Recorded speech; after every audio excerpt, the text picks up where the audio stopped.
I would like to call the meeting to order of the UDC. It's 6:30 on February 10, 2016. First, we need to start with the roll call, please. Mr. Sahel? Here. Ms. Sullivan? Here. Ms. Ream? Here. Mr. Condon? Here. Mr. Leonetti? Here. Mr. Miller? Here. Ms. Morse? Here. Mr. Winchester has been excused. Thank you. Thank you. I would like to announce that we have a quorum this evening. Next in the agenda, we have the minutes. Can we get a motion to approve the meeting minutes from January 13, 2016? We have a motion by Nicole Rem and a second by Joel Condon. Are there any objections? Okay, minutes are approved. Next, we're moving to disclosures. Do we have any disclosures in this meeting?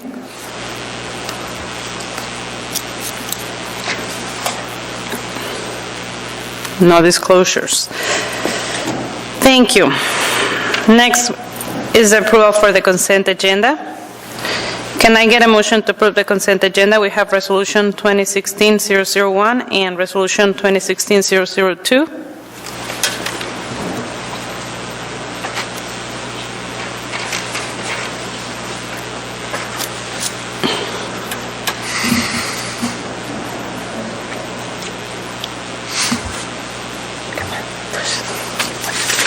A motion to approve the consent agenda. I need a motion to approve consent agenda. I have a motion by Commissioner Condon, and I need a second. I have a second by Commissioner Miller.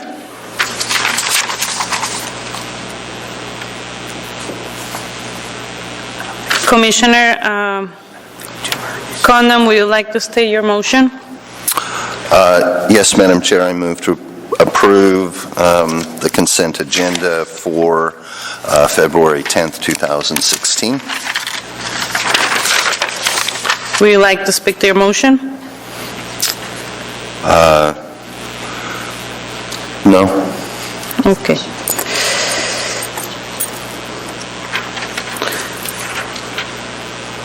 Okay, the motion is approved.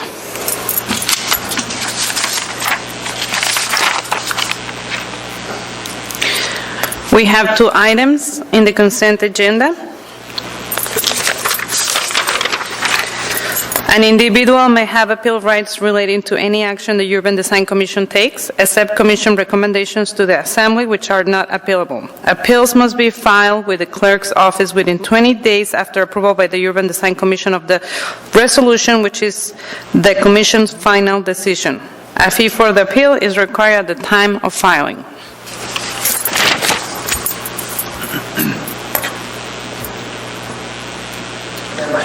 Yes. I'm sorry, I was spacing out earlier. I do have something to disclose tonight. I do have a conflict of interest on case 2016-12, context-sensitive solutions for Yosemite Drive. It is going to be postponed here tonight, but I will be abstaining from anything doing with that project and the motion to postpone. Thank you, Madam Chair. Thank you. Can we get a motion to direct Commissioner Sawhill to not participate? I have a motion by Commissioner Leonetti and a second by Commissioner Miller. Commissioner Leonetti, do you have anything? Can you state your motion? Yes, thank you, Madam Chair. I'd like to... It has to be a positive motion, That's so right. you need to direct me to participate. I would like to direct Mr. Sahel to participate in case number, I was just trying to figure out which one it was here, 2016-0012. Would you like to speak to your motion? Yes, I don't intend to support the motion. Mr. Sahel disclosed that he has a conflict of interest, and so I will act accordingly to that. Thank you. Can we start voting?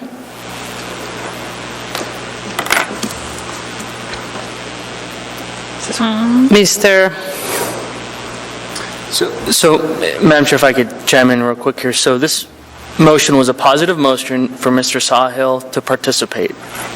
And by voting yes, that means you say Mr. Sawhill will participate. If you vote no, you say Mr. Sawhill will not participate. Exactly. Okay. Please vote no. Should I abstain? It's okay. Okay. Commissioner Sawhill is being directed to not participate. Thank you. Now we go back to the regular agenda. Madam Chair, I have requested to speak also. Is it okay? Yeah, that's, So I was expecting us to immediately disclose the postponement of the 2016-0012 case. And so I got a little bit thrown off guard also. I work for Professional Technical Services, and we are actually managing this project, the Yosemite Drive project. So I also will be abstaining or recusing myself from this particular case, since my firm has a financial interest. thank you. Can we get a motion to direct Commissioner Nicole Rem to participate?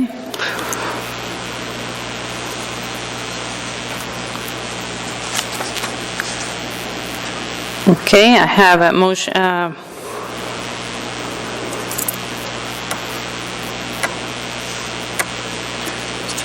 I have a motion by Mr. Condon and a second by Commissioner Leonetti.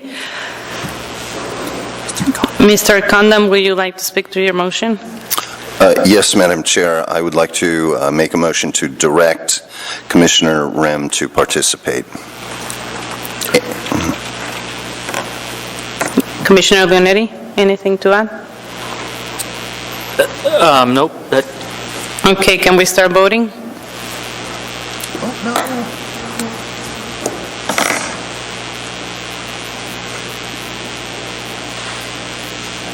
Yes, fine. Commissioner Rem, you're directed to now participate. Thank you. Now we go back into our regular agenda. And we have received a letter to postpone the case. The design team is okay by postponing the case to March 9. Can I get a motion to postpone the case to the meeting March 9? I have a motion by Commissioner Joe Miller and a second by Commissioner Leonetti. Commissioner Miller, would you like to state your motion? Yes, thank you. I move to postpone case number 2016-0012 to the March 9th Urban Design Commission meeting. Would you like to speak to your motion? No, that's it. Anything else that we want to add? Okay. We start voting. There's objections? No? Okay, the case being postponed for March 9. Thank you. Now we're moving into case 2016-0113, Cook Inlet Housing Corporation Major Site Plan Review for Alaska Village Senior Housing Project. Oh, that's not the one. Sorry, I'm lost. It's... Yeah, okay, we're moving on to 2016-0013, Contest Sensitive Solutions Transportation Project Site Plan Review Design Study Report for Juvenile Road Widening, 88th Avenue to Strawberry Road. Do we have a staff report? Thank you, Madam Chair. Yes, we do. ADOT PF is requesting approval of the plans in hand review for Jewel Lake Road widening from 88th Avenue to Strawberry Road. The Anchorage 2020 Bowl Comp Plan identifies the road as a transit supportive development corridor. The project was nominated through the Highway Safety Improvement Program process due to higher than expected rear end and head-on collisions in the corridor. The proposed section includes an 8-foot pathway on the west and an 8-foot sidewalk on the east. The pathway is separated.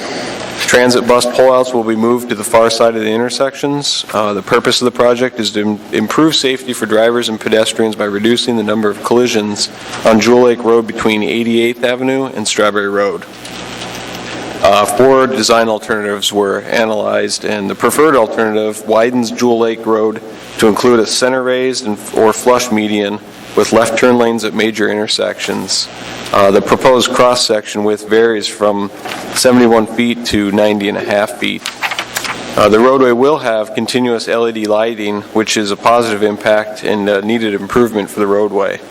The Anchorage pedestrian plan identifies as a transit street, and improvements such as landscape medians and tree lawns are desirable to make transit streets more attractive to pedestrians and transit users. The project does not include raised medians for pedestrian refuge when crossing the road.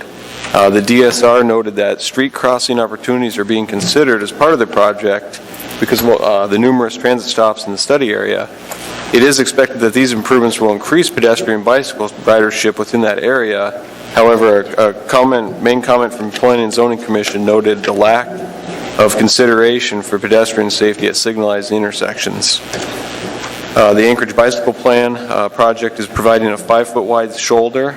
This width should be sufficient, provided that a minimum of 3 feet of service is available for bicycle riding. The petitioner's representative has noted that with the narrower shoulders north and south of this corridor, it does not have a logical termini for a bike lane to be striped and signed at this time. Pedestrian crossings are likely to concentrate near the transit stops. The treatments at intersections with bus stops should be given a high priority, balanced against the needs of snow maintenance and construction costs. There has been a public process outreach that's been undertaken to solicit feedback. The narrative states that this is a highway safety improvement project. No landscaping is included in the project, and my estimated cost of construction is $6.1 million. With that being said, the department recommends approval of the Jewel Lake Road widening from 88th to Strawberry, subject to the condition found on page 5. I'll be happy to answer any questions, and I believe we do have a representative here from Kinney to speak to the project. Thank you. Do we have any questions to staff? Commissioner Condon? Yeah, I'm just curious as to what triggers a highway safety improvement project. Well, I might refer that to the applicant. It looks like maybe due to crashes, there might be a trigger there with pedestrian and vehicle-related crashes. So a number of fatalities or incidents, correct. Okay. Any more questions to staff? No? Okay, we move to the petitioner. Will you please state your name and spell it for the record? My name is Randy Kinney, Kinney. Thank you. Okay, I think you can begin with your presentation. Thank you very much. I'm here on behalf of the Department of Transportation and Public Facilities. This is an HSIP project, and I'll cover that in just a moment. But basically, the project limits are along Jewel Lake Road, just to the north of 88th Avenue, and extends to just to the south of Strawberry Road. The limits have been chosen because of the type of improvements we're going to make. We're going to widen the roadway to accommodate a two-way left turn lane to correct some accident issues out there. It doesn't need to go all the way to the intersection because we have left turn lanes in place at both intersections. The Highway Safety Improvement Program does focus on safety. It's a statewide program, and each region tracks crash records and crash experiences at roadways and intersections, and then they go through and rank those intersections, and each year they select a number of these facilities for correction. At this particular project, within the study limits, we were trying to correct our rear-end sideswipe crash problem. There were 105 during an 11-year period. With a treatment such as a left turn lane or center two-way left turn lane, we would expect that to drop by about 50%. In addition, there's nighttime crashes as well, and Jewel Lake Road, although it has illumination, it doesn't necessarily meet highway illumination standards. So by putting in improved lighting there, we expect to drop that crash rate as well, the nighttime crash rate. And then finally, we have some head-on crashes that by providing additional separation for the center two-way left turn lane, we would expect to see a marginal decrease there. We did evaluate other types of crashes, in particular pedestrian and bicycle crashes. There were 10 there in the corridor during that study period, but there were no really correctable crash problems that we could identify, or crash trends that had that needed to be addressed and had a readily available solution. One of the objectives of highway safety improvement programs is to minimize right-of-way and to minimize utilities and impact on the environment. And this is done because we're trying to get this improvement online as quick as possible to correct crash problems. Due to the funding limitations of HSIP, improvements need to be safety related, so things such as enhancements, capacity improvements, things like that are not necessarily could be done by HSIP funding. So we considered 4 alternatives. First was no-build. Crashes would not be addressed if with a no-build alternative. There's a west side pathway that is in poor shape, and with this project, if it goes to the build, any of the build options, it would be upgraded. The east side sidewalk and pathway is discontinuous, and it would continue to be so, and the lighting would be continue to be substandard. They're mounted on utility poles, and at some point those utility poles will be undergrounded. And in addition, we would not correct any of the crash problems we're trying to correct. The first alternative that we did consider was a two-way left turn lane with what we call a rural cross-section, which means we have shoulders and ditches. The ditches accommodate the drainage. We would provide a turn lane through the center. Again, separate oncoming traffic. We'd be able to offset the pedestrian facilities from the travelway somewhat. But this particular cross-section has significant impacts to the right-of-way and utilities. You can see the right-of-way lines there, and there's utilities on the edges of the roadway.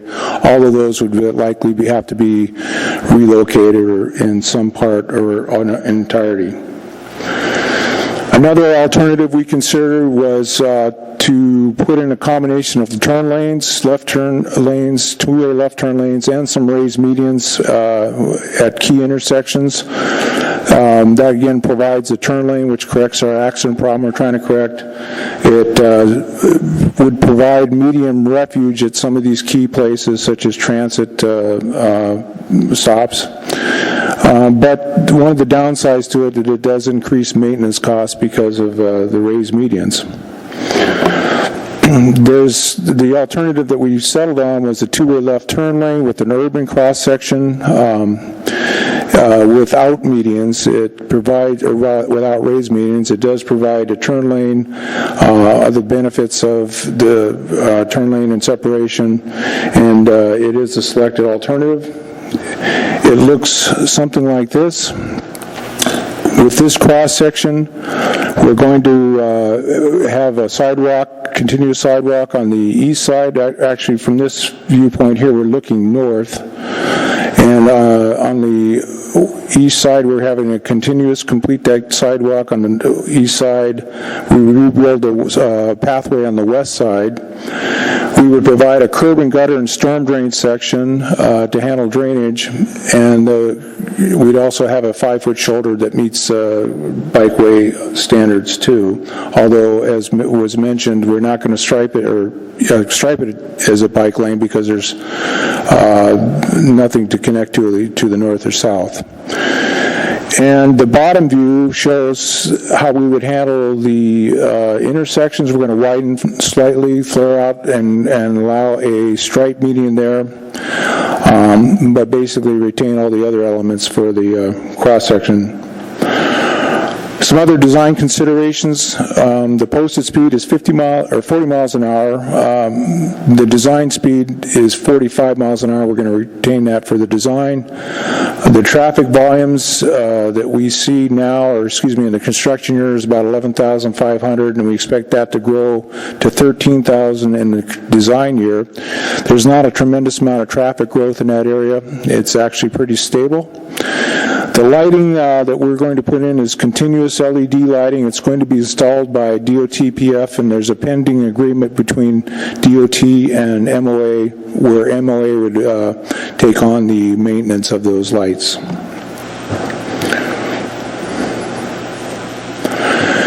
Some additional things we're doing because we're in the roadway and widening the roadway, transit stops will need to be improved. We've been coordinating with the transit department and relocated all those stops to the far side of the intersection that meets their current criteria. We are going to reduce some of the, consolidate some of the stops and remove some. In addition, I mentioned the pedestrian and bicycle improvements. We are putting in shoulders that are suitable for bikes, and we're going to be improving sidewalks and pathways on both sides of the roads. And of course, we're going to make ADA upgrades for all our facilities. There will be a stormwater treatment facility put in as well. We're pursuing an underground stormwater detention system. It would meet the 2015 MS4 requirements for green infrastructure. It does require some right-of-way. We don't think we can. We think we can get the right-of-way. It may be a while, but it's doable. Public involvement so far, we do have a website that's there. We've had the Sound Lake, we've been in front of the Sound Lake Community Council. We had an open house in 2014. Last week we were at the the Anchorage Transportation Fair, and then we do have a open house that's upcoming on February 24th. So the way the schedule works, we're through the 65% design. Now with the environmental document, it will be forthcoming very soon. Final plans and specifications should be done in October this fall. Right-of-way acquisition and utilities will be completed in March 2017, and then construction will be in 2017 or 2018, depending on how the other preceding activities go. That's my presentation. Thank you very much for listening. I don't know if I have time left for rebuttal or for questions, but I'd be happy to answer them if I do. Thank you. Thank you. Do we have any questions to the petitioner?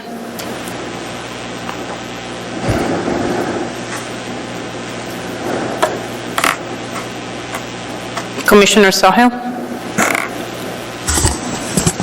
Thank you, Madam Chair. Mr. Kinney, my questions deal with the widening of the street at 82nd, 84th, and 86th. If you look at your striping plan, I think it's between Strawberry Road and up to, I think it's 86th. You just have a standard continuous two-way left turn lane. And I was wondering why you felt it was important to widen and have the additional striped median at those three intersections. Thank you for the question. At one point, we were going to put in raised medians there to serve as refuges. The burden of maintenance, it was decided that we would remove those medians, but leave in that striping, so in case in the future there was a need to put in those medians, we could do so. And the width of the striping is such that the raised median would be wide enough to be considered as a refuge median. At this point, that's still up in the air. It may be narrowed back down and go through with a two-way left turn lane continuous through the corridor. But that was the thinking at the time. And it really depends upon whether maintenance and operations can forward raised medians in the future. One of my concerns with this is how it will function in the wintertime. Without the raised medians and without that positive guidance for the drivers, it just seems like it'll be a little confusing with snow on the ground. Do you have a response to that?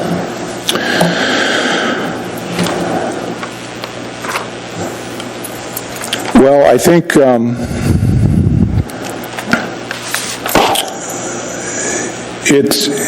I do not have a good response for that.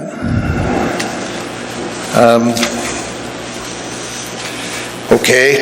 In the narrative, they described that one of the reasons you were widening the intersections there was for the bus stops, and I wasn't quite following that reasoning.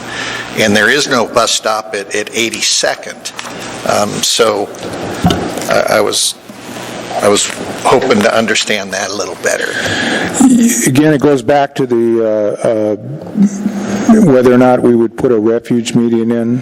They were tied to those bus stops. The 82nd one, I can't recall why we widened for that one, other than it was felt that it was a somewhat of a major, more of a major intersection, although there are really no major intersections along that corridor.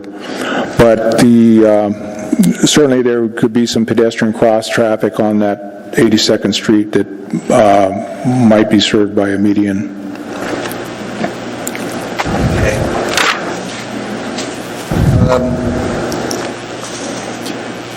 And then my next question was on the detention facility you're planning. Yes. So it looks like you're looking to buy a vacant lot. Yes. And so what will that look like when you're done? So you're going to go in and clear the trees and put in your facility. Will it be topsoil and seed and grass, or what's it going to look like? That's still under development. That's a fairly new, it's actually something that's been added on very recently, so I don't have a complete picture of what that'll look like. That may be a place where we do some plantings or some landscaping of sorts to offset the impact of the construction. You know, one of my thoughts in looking at that is it could be open space for the community to use. Sure. It looks to me like without bollards or something around it to protect it, you may have a trespass issue there. And I see it as a great opportunity for some enhancements, although it's HSIP, so we get no enhancements. I guess I would voice my opinion. It sure would be nice to do more at that location if we could somehow figure it out. Okay. Maybe there's another funding source that DOT can grab out of the air and throw at this. It would be nice. I guess I'm going to wait to hear from some more comments from the other commissioners, but you know, my initial reaction at 80th, 82nd, and 84th is raised medians should be installed at those locations. I think the design would be better. I think the pedestrian refuges are a great idea, but I understand that we need to provide a facility that maintenance can take care of.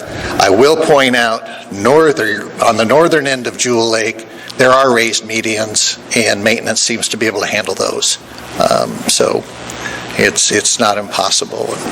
I think it would be preferred. So that's the extent of my comments. Thank you, Madam Chair.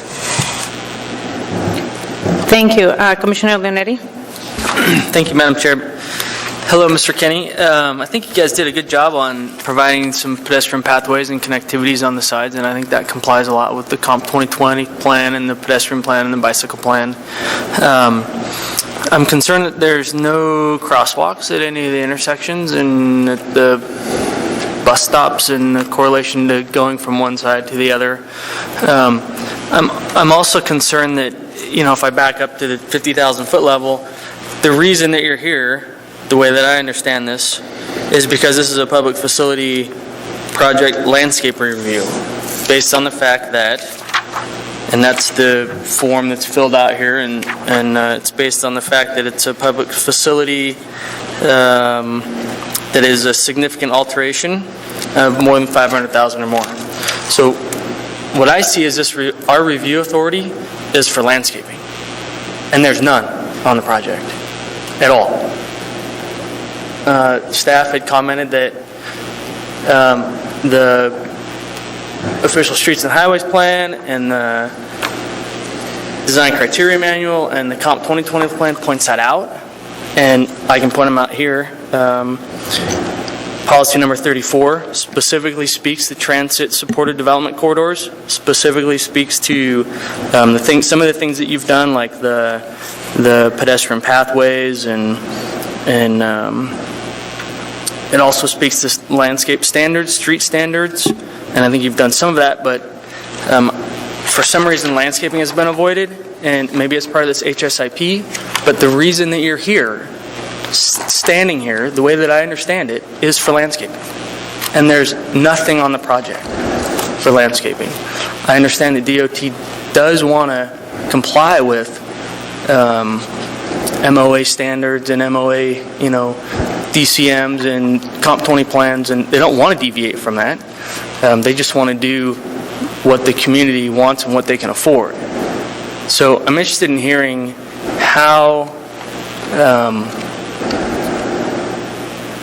your intent to, I can't support a project that is before us that has nothing that we can review. So I'm interested in how that thought process was. Like, we can talk about medians all day, and we can talk about striping, and I support what Mr. Sawhill says, is, it's better to delineate a vertical element in the wintertime so people can know where they're going. But I'm interested in hearing on the landscape piece what you're open to. I'm not saying vegetate the entire corridor. I'm suggesting providing accent plantings, perhaps at bus stops, at areas where it enhances the corridor, because that's what this thing's about. What are your thoughts on that? Well, my thoughts are we're in this process, the context-sensitive design process. We've been in front of the Planning and Zoning Commission twice, and as part of that process, we're obligated to come to you folks. We've got a different type of project here. It's the safety-oriented project. Its funding is exclusively targeted on crash reduction and safety. And unfortunately, it doesn't have a lot of funds to do anything other than reduce crashes. The thing about the Jewel Lake corridor is that it's a tight enough corridor, but by the time we put in the left turn lane, the widening for the left turn lane, and the pathways and the bus stops, we don't have a lot of right-of-way left to do anything. So to do things like landscaping, other than topsoil and seed, would likely require some sort of right-of-way acquisition, and it would just then, what that tends to do is to delay a project and delay the safety benefits. So this project doesn't really fit this form, I agree, but we're obligated to come here because of the context-sensitive design process. Okay, thanks. A couple of add-on questions. So I looked at the plans, obviously, and the fill and cut slopes looks like there's adequate space, the dashed line and the dot lines. It's not right up against the right-of-way. And so I was a little bit confused at the graphic that you guys were showing here in the presentation compared to the cross-section that's shown in these plans. It looks like that there is space, and it looks like that there is a possibility and an opportunity to provide. I don't want to buy up adjacent property. That's the last thing I want to do. I just want to deal with what is available and have it be practical, and not just revegetate things that are just going to die. It has to be practical. It's not just going to do things just on the general concept of having vegetation. But that's why I was curious about this, that it just seems like it was completely over. Maybe it is the safety factor, but it seems like that when DOT rolls in and they have $6 million, that you're changing the entire context of this road. It's going to look completely different for 4 blocks or how many blocks it is. And I think that there's an opportunity to enhance it and adhere to a lot of the design standards that other designers have to adhere to in this town that you're probably familiar with other roads. And I think that's important part of this commission is that we evaluate projects consistently so that one person comes in and has the same thing and you get two different products. So I am still interested in seeing some form of landscape on here. And I'd like to have dialogue and try to figure out the happy medium to not delay the project, but to have some sort of a added feature so that the neighborhood doesn't get paved and just have topsoil and seed. So if you looked at the plans, did you see opportunities that were thought about previously? Probably haven't, because you haven't brought it up in the presentation. But if there's opportunities there, then I think that we should encourage the design team to do something. What Mr. Sawhill was talking about at the end, I think, is a great opportunity. But I mean, you're acquiring right away, and it sounds like that's already done.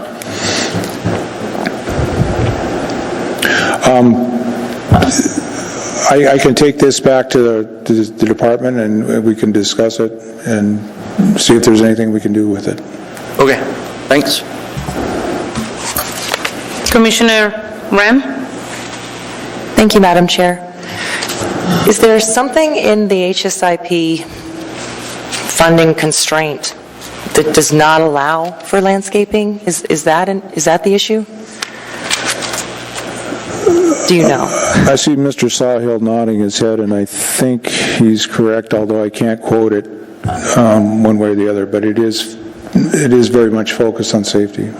So then the funding isn't limited just to, it's not that the improvements are taking the funding, it's that the requirements of the use of the funding are limiting what you can do with the funding, I think. I don't know that answer for sure, but is this federal funding? Yes. Okay. So yeah, I have a project with federal funding, and I realize there are a lot of constraints with respect to federal funding and what you can and cannot do with the money, where you can and cannot begin and end your project. I'm not justifying no landscaping. I'm just trying to get my head around the HSIP program and how that might be affecting looks like we might have someone who wants to speak to it. And this is Edith McKee. She's the DOT project manager. Can you please state your name and spell it for the record? It's Edith McKee. It's spelled EDITHMCKEE.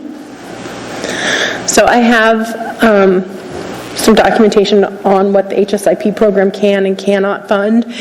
And HSIP funding is not approved at the state or federal level to add features such as transit amenities, landscaping, extra turn lanes, or new pathways based on desirability. Instead, it is necessary for HSIP projects to focus on the existing crash problems or any features related to the existing crash problem.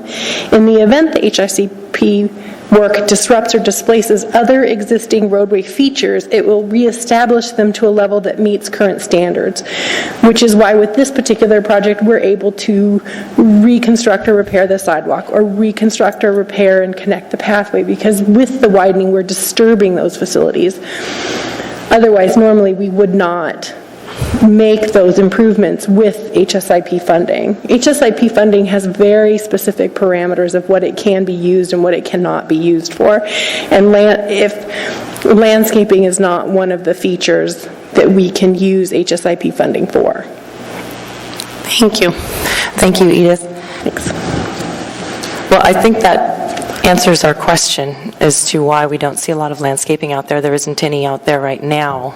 Not anything but grass. I didn't see any trees or anything that we might be disrupting or removing. Is that the case? I mean, vegetation is sparse out there. It is. It's either some trees that are encroaching the right of way, or it's topsoil and seed. Okay. Well, I won't belabor that point. I just wanted to get to the bottom of that particular issue. It sounds like on a grander scale, the UDC needs to discuss with the planning department and maybe, how and when we review DOT road projects.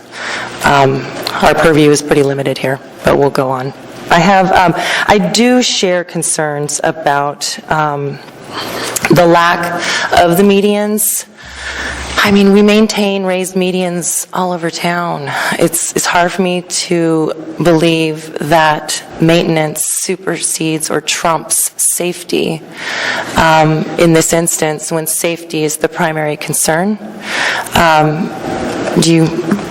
Anyway, so I'm just going to make that statement. I know you've already argued your point. And I do also believe that we should have crosswalks where there's a bus transit so that we can have identified locations for pedestrians for safety. And the safety was instigated based on vehicle accidents, right? Not pedestrian issues, vehicle pedestrian crashes or anything like that? Well, it was The rear end and the problem that precipitated this project was vehicle related, but we did look at pedestrian and bicycle accidents as well. And there really, from the pedestrian and bicycle standpoint, there was no correctable trends that we could spot. Everything seemed to be random. That being said, we are doing some improvements, by and large, because we're widening the road anyway, and we're displacing those facilities. Mm-hmm. So it should improve pedestrian and bicycle safety. And I'm very excited to see that. I did notice, having 8 foot, I realize it's 5 to 8 foot for some section of the east side, but having 8 foot pedestrian and multi-use pathways on either side of the road is really hard to attain. Yeah. So. May I speak to the crosswalk issue? That's the second time that came up, and I didn't address it the first time, but we put in crosswalks in accordance with the Alaska Traffic Manual and the DOT's design standards and the MOA's design standards, and there's really no place along the corridor that would warrant a crosswalk in and by itself without some sort of control with it. So we have crosswalks at the signals, but just a mid-block crosswalk, it doesn't meet the standards for that. Okay, thank you. That's all. Thank you. Commissioner Leonetti? Thank you, Madam Chair. Ms. McGee stated something that I would like to add as findings, and it was about a 2-sentence blurb about what is included and what is not included. Could I get that somehow? It pertained to why landscaping is not required, and if it's disturbed and not disturbed. If that is a fact, and if this commission realizes that fact, it needs to be part of the findings of the record. So if there's a way that is it in the packet already? And I missed it? No. I have another copy that I didn't highlight. Paperwork. Cool. Thanks. And it's highlighted and circled?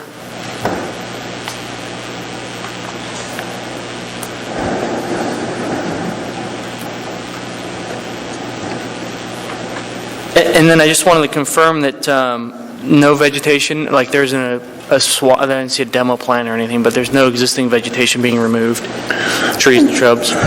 There will be existing vegetation removed. Yes, it's part of the widening. There's some pockets of vegetation or pockets of trees in the right-of-way that will be disturbed. So then, in accordance with this, then in theory, if 5 are removed, then you put 5 back. Is that how that works? We're moving sidewalks and that sort of thing.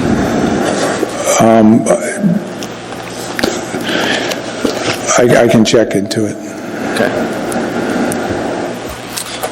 And okay, that's all I have. Thanks. Thank you. Commissioner Condon? Thank you, Madam Chair. Mr. Kinney, did I see in your presentation something about you're working with the municipality to hammer out the maintenance issues surrounding the lighting? Yes. When I read that this project is going to take a 34-foot typical width of Jewel Lake Road and make it between 50 and 86 feet wide, that's doubling the width of this roadway.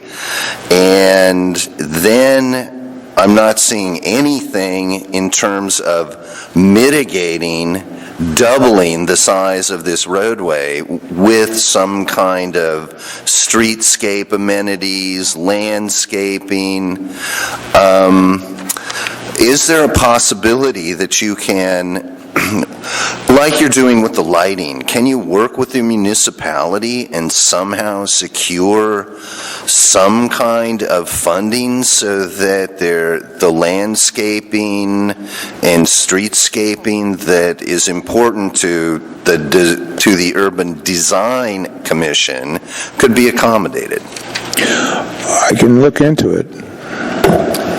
I think it'd be worth I it. can't make the commitment for the department or the municipality, but I certainly can ask the question. I think it would be worth it, given that it is quite an invasive widening of this street. And, it's not going to be the little 2-lane Jewel Lake Road anymore. It's going to be twice as wide, if not more in some places. So I feel, right now it is a tree-lined street in many locations, and I'm sure that, those nice trees that are on the side are going to go away with this project. So I would like to have some kind of consideration given to mitigating that kind of development. Thank you. Yeah. Thank you, Madam Chair. Do we have any additional questions? Okay, we don't have any additional questions. I guess we're going to move forward to vote. Can I get a motion to approve?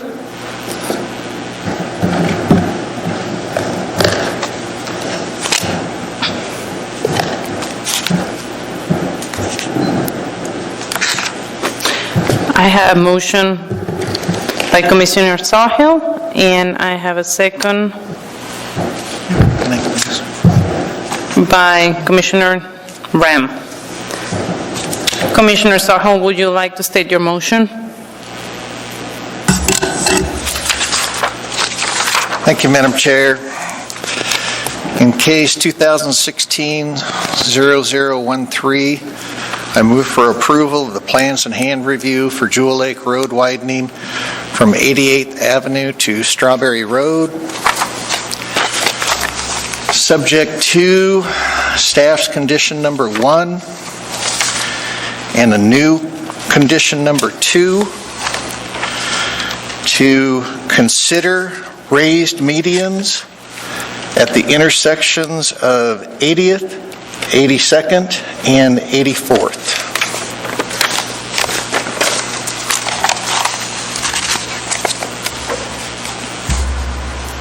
Would you like to speak to your motion? Yeah, thank you, Madam Chair. I intend to support the motion.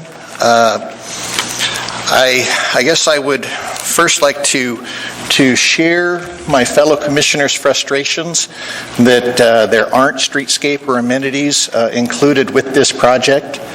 But I am familiar with the funding source that DOT is using for this project. HSIP monies are very restricted. They just don't have the option to provide those additional improvements, and I wish they did. And I wish there was another pot of money that they could find and use for corridor safety projects, because this isn't a spot intersection improvement, this is a corridor improvement, and it does have some additional impacts on a community, and I think streetscape improvements here would be appropriate. This is my neighborhood. I'm looking forward to this project. I'm especially looking forward to the improved pedestrian facilities, and I think it's a missing segment of the 3-lane road that goes along Jewel Lake, and so it's kind of filling in that missing segment, and I think we'll have corridor consistency through it, and it'll be safer. I am concerned that we don't have raised medians at those intersections where they've chosen to widen them. I think the raised medians would provide additional guidance to the drivers, especially in winter, and provide a pedestrian refuge for people crossing at those locations. I don't think it's appropriate to have crosswalk at those locations. It doesn't meet standards, and they shouldn't be put in. And I didn't make it a hard requirement to put in raised medians, but I've asked DOT to to consider those and give them additional thoughts. So I think it's a good project. I think the consultants in DOT have done a good job. I think it'll be a benefit to the community, but I wish it looked nicer. So that's all I have, Madam Chair. Thank you. Thank you. Commissioner Wren, would you like to speak to your second? Yes, thank you, Madam Chair. I intend to support Commissioner Sawhill's motion, and I'll just go ahead and state some findings of fact. I think he didn't state the specific finding of fact that maybe Commissioner Leonetti can help me with after this, to the HSIP, which I don't have in front of me, but this project is identified as a transit supportive development corridor in the Anchorage 2020 Bowl Comprehensive Plan. It was nominated through the Highway Safety Improvement Program process due to higher than expected rear end and head-on crashes in the corridor when compared with statewide averages. The project will therefore widen to allow two 11-foot travel lanes, a 14-foot center turn lane, 5-foot shoulders, an 8-foot pathway on the west, and a 5 to 8-foot sidewalk on the east. There'll also be curb and gutter and improved LED lighting. The purpose of the project is to improve safety for drivers and pedestrians by reducing the number of collisions on Jewel Lake.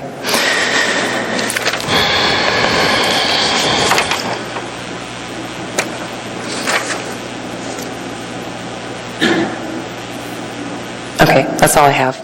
Thank you. And I do wish that the HSIP program would provide landscaping.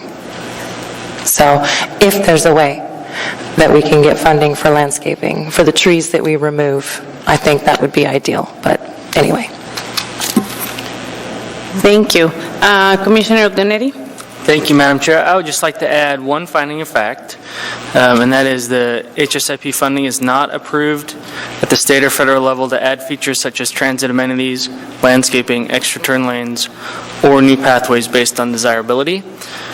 I do have some considerable amount of frustration that the project has zero landscaping included in it, and based on this finding that was presented to us by the petitioner, the key here is that it's based on desirability, and the project does include pathways that are based upon what I would consider the the Anchorage pedestrian plan, and the other bicycle. There's a bicycle plan also included, so that's not a desirability, but that's a requirement by a local code or a local plan, and I think that the same standard is there for landscaping, and that same standard can be applied through the same statement. So I'll leave that at that. I would like to add an amendment, and the amendment would be number 3, perhaps. We on 3? In the event the HSIP work disrupts or displaces other existing roadway features, it will reestablish them to a level that meets current standards.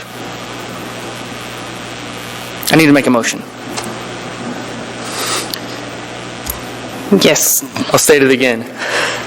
Can we get a motion to amend the original motion?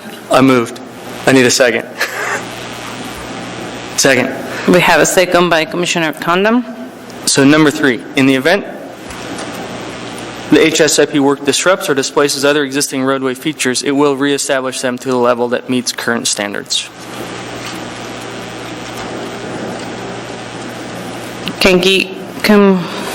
Wait. Do I need to speak to it? No. No. Mr. Condon, would you like to speak to it?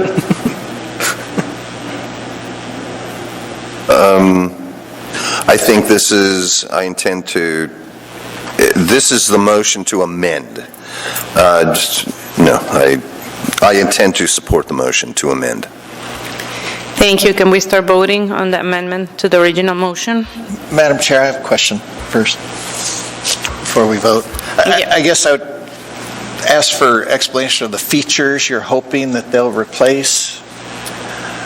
I'm assuming it's vegetation, and if that's your intent, maybe we should be more specific.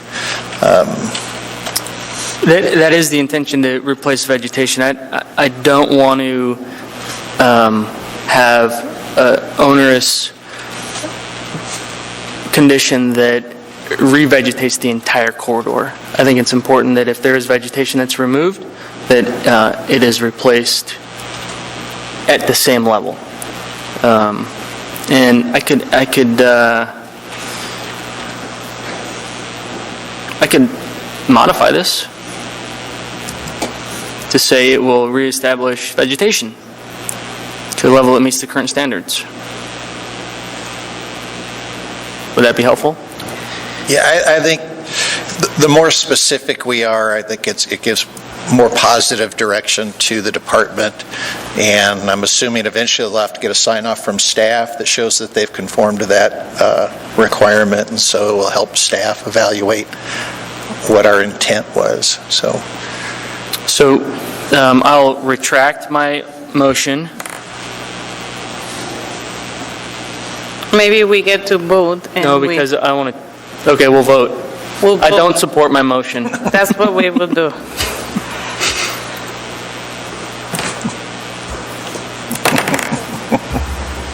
Okay, the motion did not pass, so we go to our original motion. now we're going to amend again. Madam Chair, if I could make an amended motion to amend. Okay, we get a motion to amend the original amendment by Commissioner Leonetti and a second by Commissioner Condon. Would you like to state your motion? Yes, thank you, Madam Chair. So to add amendment number 3 that says, in the event the HSIP work disrupts or displaces existing vegetation, it will reestablish the vegetation to a level that meets the current standards. Would you like to speak to your motion? Nope. Commissioner Condon, would you like to speak to your second? Yes, Madam Chair, I intend to support the motion. I believe this is a way to mitigate the impact of this project on the city environment.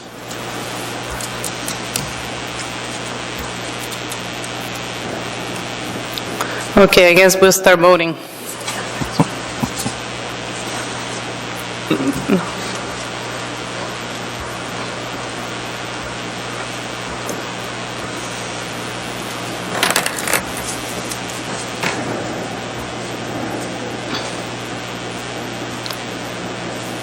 The motion is approved. The motion passes.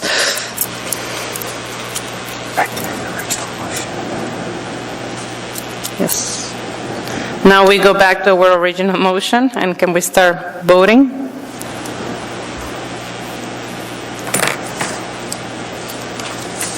Okay, the motion passes, subject to conditions 1, 2, and 3.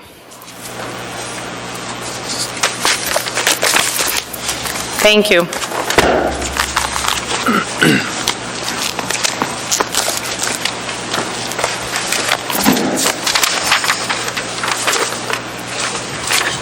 We don't have any appearance requests. Do we have any reports from, we received some new Title 21 books. Would you like to? Which is nice, thank you. Can I get a motion to adjourn the meeting? Yeah. Elections will be held in March, yeah. So Ed will be probably the new chair, which is good. Well, good and bad. We won't have findings, that much findings. What's that? Can we get a motion to adjourn? I have a motion by Nicole Rem and a second by Commissioner Miller. The meeting is done. Thank you. Done.